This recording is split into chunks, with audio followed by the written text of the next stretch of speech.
चिंचपाडा रोडवर वाहणारी गटारगंगा शिवसेना शहर प्रमुख महेश गायकवाड यांच्या प्रयत्नाने अखेर बंद। कल्याण पूर्वेतील चिंचपाडा रस्त्यावर गेले 15 दिवस सिवरेज लाईन ब्लॉक होऊन मलमूत्रयुक्त पाणी रस्त्यावर वाहत होते, पादचाऱ्यांच्या अंगावर उडत होते। या घटनेची दखल घेत कल्याण पूर्व शिवसेना शहर प्रमुख महेश गायकवाड यांनी केडीएमसी आयुक्त डॉक्टर इंदुराणी जाखड यांस दूरध्वनीवर संपर्क करून तात्काळ दुर्गंधीग्रस्त बनलेल्या रस्त्यावरचे ड्रेनेज ब्लॉकेज काढण्याची विनंती केली। शिवसेना विभाग प्रमुख सुमेध हुमणे यांनी ड वॉर्ड ड्रेनेज विभाग उपअभियंता उमेश भट आणि मोहन शिंदे यांच्याशी संपर्क करून सर्वप्रथम ब्लॉकेज स्पॉट शोधण्यात आले आणि शनिवारी दुपारी सिवरेज क्लिनिंग मशीन लावून चेंबर खोलून पाईपलाईन ब्लॉकेज काढून संपूर्ण दुर्गंधी संपविण्यात आली।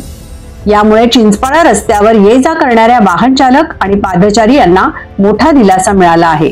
परिसरात दुर्गंधीने ग्रस्त झालेल्या व्यापाऱ्याने देखील महेश गायकवाड आणि केडीएमसी आयुक्त डॉक्टर इंदुराणी जाखड यांचे आभार मानले। 15 दिन से इधर पूरा चौकअप था ये गटर का, बहुत तकलीफ हो रही थी, पानी भी आ रहा था और दुर्गंध भी आ रही थी। हमने सुनील साहब को बोला, उन्होंने महेश गायकवाड़ से बोल के आयुक्त से लेके उन्होंने ये चौकअप निकाल दिया। धन्यवाद आपका। शरद शिंदे, आदिराज मीडिया, कल्याण।